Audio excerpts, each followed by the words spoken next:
Buen día, compañeros. Voy a hablar sobre el plan de gestión documental, que es la organización de los archivos a partir de la ley 594 del 2000. Esta ley determina la forma en la que deben de ser tratados los documentos desde su producción hasta su disposición final. Desde el plan de gestión documental comenzamos por hablar desde la producción del documento. En el momento de que se produce un documento, debemos tener en cuenta que debe tener un emisor y un receptor. El emisor, los datos personales del emisor y del receptor. Los datos personales son como el nombre completo, la dirección de contacto, números telefónicos, si es una empresa pues las direcciones y los lugares en donde tiene otras sedes.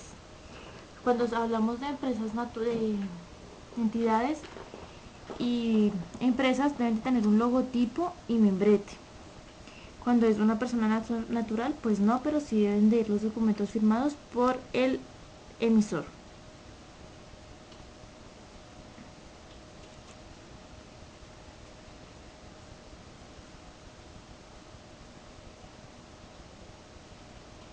En el momento en el que el contenido de los documentos siempre deben de estar claros. En el caso de solicitar un trámite, deben de estar pues la pregunta exacta, la duda que se te quiera solucionar y con quién se puede preguntar, por así decirlo, cualquier otra inquietud. Después pasamos a la recepción, que es cuando entran los documentos a las entidades. Entonces, tenemos el documento y en el momento de ingresar a las entidades se les asigna a cada documento un radicado. Este radicado lleva un número consecutivo y actualmente se utiliza un sticker. Anteriormente era un sello. Este radicado lleva un número consecutivo. Con este numerito va a ir puesto acá y con ese numerito es que puede hacerse una consulta durante el trámite, que es una de las fases a las que vamos a llegar.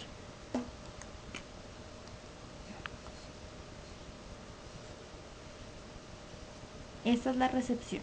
Lo más importante de la recepción de los documentos es que siempre han de tener un radicado. De aquí pasamos a la distribución. En la distribución debemos tener en cuenta pues la distribución interna y externa de los documentos.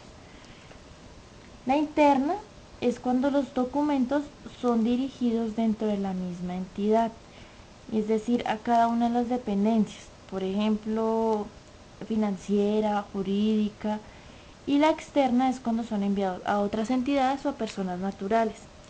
En el momento de salir los documentos de la entidad, en su mayoría cuando son en entidades del Estado, siempre llevan su radicado, que pues en caso de consulta pueden ser evaluados de esa forma. El radicado siempre es una herramienta de ayuda en el momento de consulta, para saber en qué fecha fue elaborado o en qué fecha fue enviado. Siempre llevan acá un número del envío con la fecha. Cuando los documentos son recibidos por la entidad, entonces pasamos al trámite. En el trámite, los documentos son asignados a un profesional quien, después de hacer un análisis al documento, debe elaborar una respuesta. Este trámite va a volver a generarnos un documento que, como les dije anteriormente, pues ya lleva todos los pasos y debe ir con un radicado, y estos serían los que serían enviados a las entidades externas. Pero aún así se debe guardar una copia de ese documento en el archivo de la oficina que lo produjo. En el trámite de los documentos siempre se deben tener en cuenta los tiempos de respuesta, porque en todos los procesos los profesionales están obligados a dar una respuesta en un tiempo establecido. Digamos, cuando son derechos de petición o tutelas, tienen un tiempo establecido. Los derechos de petición tienen un promedio de 5 días hábiles para ser contestados, y las tutelas 10 días hábiles. Entonces, si es un derecho de petición o una tutela establecido por una persona natural, pues la entidad tiene que cumplir con esos tiempos. De aquí pasamos a la organización. Tal vez el proceso en el que más cuidado se debe tener. En la organización debemos siempre apoyarnos de una herramienta muy usada, que es la tabla de retención documental. Esa tabla de retención documental siempre nos va a decir entonces que del documento, que siempre pues es diferente, ¿sí?, dependiendo de sus formatos, de sus contenidos y del tipo de información que contenga, el documento va a tener un nombre. Este nombre se va a llamar tipo documental. Entonces, dependiendo del tipo documental, va a ir asignada una serie documental. Y esa serie documental, entonces, tenemos el documento y lo vamos a archivar en las carpetas, dependiendo de la serie a la que pertenezca. Entonces, dependiendo de la información que contienen y de la información que contiene, dependiendo de la información que contiene, este documento va a ir a reposar a cada una de las carpetas. Supongamos que cada una de estas carpetas es una serie documental diferente. Entonces aquí van a ir archivados dependiendo de su tipología. Este documento cada uno es diferente y cada uno va a ir archivado a cada una de las carpetas. Cada carpeta es de una serie diferente. También puede ser que sean de la misma serie, pero son de un expediente totalmente diferente. Siempre debemos tener cuidado con esa información. Dependiendo de cómo estén organizados acá, facilita el momento de la consulta. La consulta es el proceso en el cual facilitamos en que las personas naturales o jurídicas, inclusive los mismos funcionarios o las personas que trabajen en la entidad, puedan consultar o tengan acceso a la información. Entonces, por eso les decía que dependiendo de cómo está organizado acá en el periodo de organización, pues facilitamos la consulta de los documentos. Siempre debemos pues facilitar el acceso. Si las personas hacen una solicitud, en la mayoría de las entidades solicitan el análisis de cierta información, y por ser entidades del Estado, su gran mayoría están obligados a permitir que las personas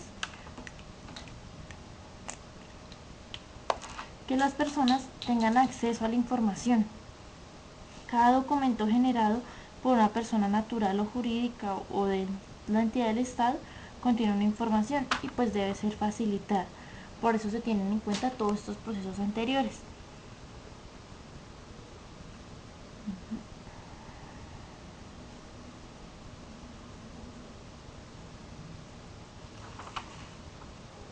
Durante el proceso de la organización también podemos tener en cuenta la conservación de los documentos.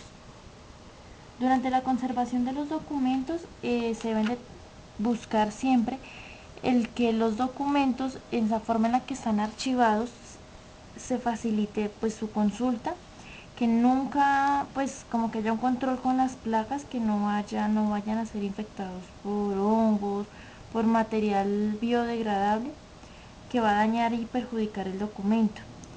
Cuando los documentos durante el trámite o la consulta pues no vayan a ser maltratados, entonces en este periodo de conservación lo que buscamos es que los documentos estén guardados en una carpeta, pues para que los cuide un poco más, y esas carpetas van a ser almacenadas en cajas, dependiendo pues del área en la que estén.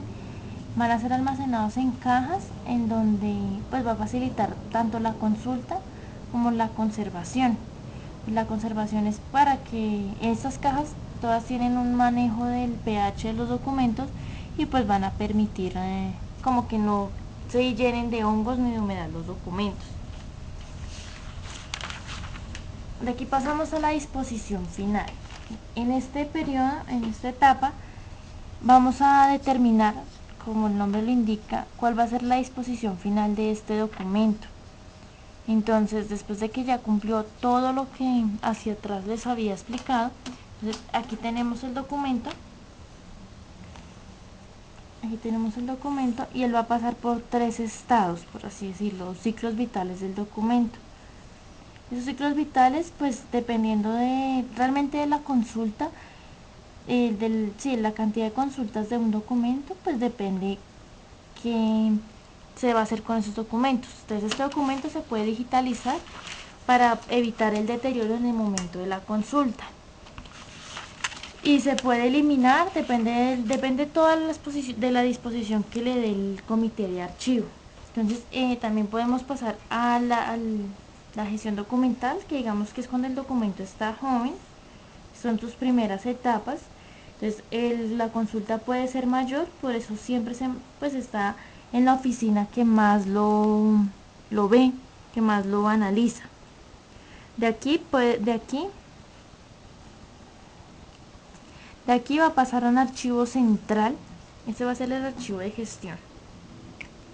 Este va a ser el archivo de gestión. Y de aquí va a pasar al archivo central, que es un estado en el que el documento es menos consultado, pero puede ser necesario en algún momento. En el archivo central casi siempre tienen mayor importancia los documentos misionales. ¿Cuáles son los documentos misionales? Los documentos que son generados por la entidad, propios de la entidad. Entonces, una empresa que se dedique a hacer, no sé, qué archivos, pues la parte misional sería los estudios y los análisis que ellos le van a hacer a cada empresa, porque es lo que ellos hacen cumpliendo su misión. Entonces, este documento, digamos que está en el archivo central, digamos que está en su etapa más madura. Dependiendo del valor histórico, esos documentos de aquí van a ir a dar al archivo histórico. En su mayoría los archivos misionales y que pueden llegar a ser parte del patrimonio, se pueden llegar a considerar parte del patrimonio. Esos documentos en su gran mayoría son transferidos al Archivo General de la Nación, quienes pues con el análisis pertinente quieren ellos almacenar la documentación que pueda contener información necesaria pues como parte histórica del país. ¿Cuál es la importancia del manejo del plan de gestión documental? Con el manejo de todo este plan de gestión documental